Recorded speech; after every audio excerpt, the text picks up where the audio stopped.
Hi Cancer 2024, nasaan nga ba ang inyong swerte? Kuha lang tayo ng ilang messages para sa inyo.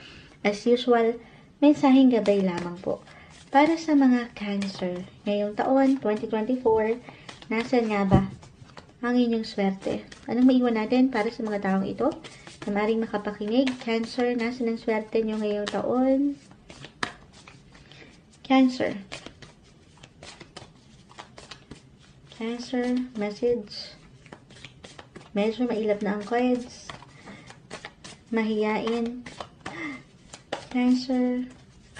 2024, nasa ng luck ng mga tao ito. Ayan. Uy. Courage. And love. Nakaka-happy. Courage. So, kung paangatin nyo yung lakas ng loob, syempre pa, yung tibay ng inyong loob, wala pong imposible para sa inyo. Courage. Maring andyan yung swerte, bilang yan yung topic natin ngayon. And love. Love, love, love, love.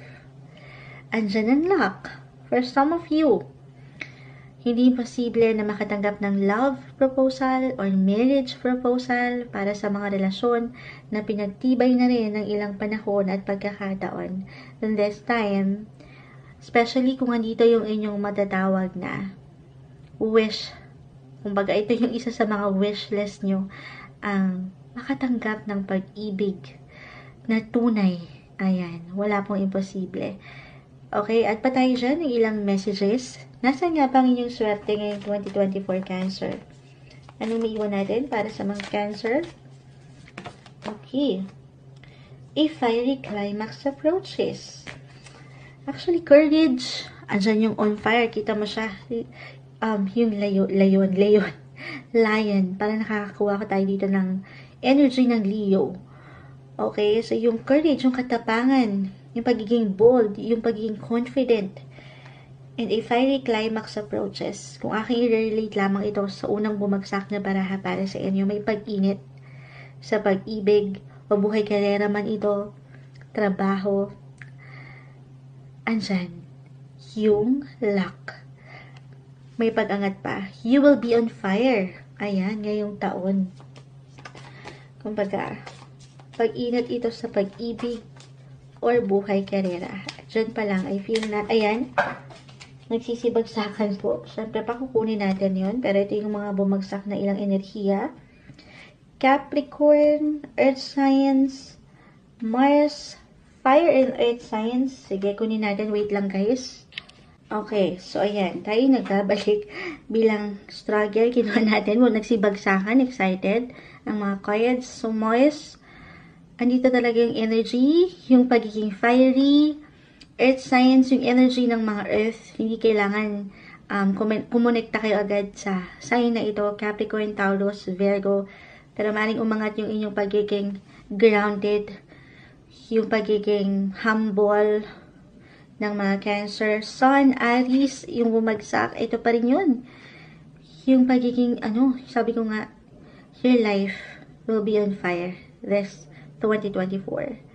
May pag-angat pa, may pag-level up pa, mag-iinit pa kayo dahil dito na rin marahil sa inspirasyon at motibasyon nyo na magpatuloy sa buhay patungo sa inyong mga wish list or pangarap pa.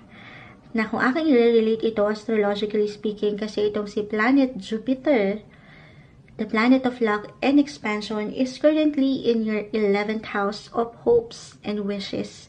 At dito kayo nag-iinit. Andito si planet Jupiter sa inyong tabi ngayon, sa inyong mga pangarap. Meron kayong gabay. At kung ngayon pa lang, or sa unang bahagi ng taon, kung ano man yung pundasyon na bubuin nyo mula dito sa mga pangarap nyo. Kung nanaisin, sa higit na praktikal, nanaisin nyong isulat yung mga goals nyo, yung mga wishlist nyo, yung mga ideya kahit sa simpleng pagpaplano, yung gusto nyong makamit na love, nakagalingan, pagiging confident sa sarili, physically, mentally, wala pong imposible. So, take advantage of this planet transit sa inyong sign. Sinisilip natin si planet Jupiter kasi siya yung pinakamalaking planeta, di ba po? Ayan, show na naman po si Moonchild bilang live na live tayo. So, dito, siya rin kasi yung nag-iiwan ng magandang swerte. Bilang ito yung topic natin. At nandito siya sa inyong mga pangarap, yung mga goal pa, kung saan kayo nag-iinit sa inyong buhay. Laki-lakihan nyo na. Sabi nga nila, kung mangangarap na lang din kayo, laki-lakihan na. Isulat nyo yan. Isa-isa. Yung mga plano nyo, yung mga gusto nyo pang marating, o yung mga travel plans ba ito, goal nyo sa buhay, wishes, wala pong imposible. Kumbaga, dream big na. Dream, believe, survive. Parang starstruck, ganun. Hindi. Pero, walang imposible. Kahit pa parang imposible na, o imposible pa para sa ilan sa inyo, i-claim na natin yan. Sige, add pa tayo ng ilang message para sa mga Cancer ngayong 2024. Nasaan? Nasaan ang inyong swerte, Cancer? Cancer, ayan. Meron nang bumagsak. Earth Magic. Fairies. Kanina tayong nag-iiwan ng wish. Diba sa mga fairy? Mai-relate lang ni Moonchild. Hindi. Fairies. Earth Magic. Earth sign. Yung pagiging grounded, pagiging humble, pagiging practical and realistic nyo ay paangatin rin this year. Ano pa sabi ko nga dito? The universe has your back. Yung mga pangarap nyo, maging ano pa man yan, gaano man yan kalaki, kaliit. Dream big, guys. Kasi walang imposible na maisa katuparan yan. Meron at merong, kumbaga, anong tawag dito? Your wish is my command. Ganun. Ganun yung eksena. So, i-claim na natin yan bilang Cancer din po ang Moonchild. Charing, pero walang imposible, guys. Kapit lang tayo dun sa ating mga pangarap pa. Peace! Ito naman, gusto rin natin yung matanggap. Yung peace of mind, yung clarity. Siyempre, deserve natin yan. Na wala tayong ibang naiisip na mabibigat or negativity sa ating paligid. Matatanggap nyo. Yung katahimikan, yung kalma, pagkakalma lang ng mga bagay-bagay. Ang ganda, bilang, or maybe isang message yan, para matanggap nyo itong swerte na ito. Or yung patuloy na luck nyo sa inyong life ay iwas kayo sa ilang distractions na I know hindi madali para sa lahat. Dahil as a Cancer, very emotional and sensitive kayo.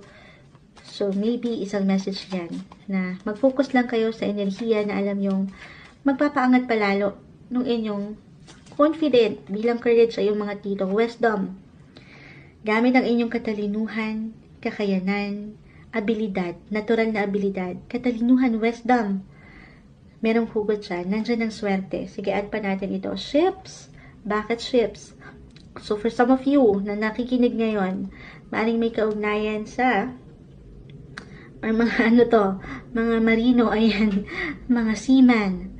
Maaaring andyan ang luck or anything related sa water, bilang kayo na rin ay mga water signs, andyan ang luck. Lessons and blessings. Kasi nga, ito, mas wise na kayo, mas better na kayong mag-isip. At yan, meron at merong lessons na iiwan, ibabato sa inyo ang buhay. At kapag dyan na kayo, higit na kayong natuto, higit na kayong nakapag-proseso ng mga bagay-bagay sa inyong isipan at puso. Kumbaga, maybe isang message din po yun to take some time off your busy schedule this year na dumaan sa reflection at pagnilay-nilayan ng inyong buhay, relasyon, pera, pamilya. Okay? Kasi dyan, once na natuto na kayo, mas matututo pa kayo sa buhay. Dyan din, kumbaga magbubukas itong bukang liwayway. Bukang liwayway, hindi. Kumbaga, itong mga blessings pa, yung pinto ng oportunidad na deserve nyo. Deserve nyo yung matanggap this 2024. Gusto ko pa mag-add up dito. Ayan. Uy, meron pa kayong madidiscover. Ayan na. Meron pa kayong lessons na matututunan. Meron pa kayong madidiscover na lugar, tao, or sarili nyong kakayanan. Ngayong 2024, nariyan ang swerte para sa inyo, Cancer.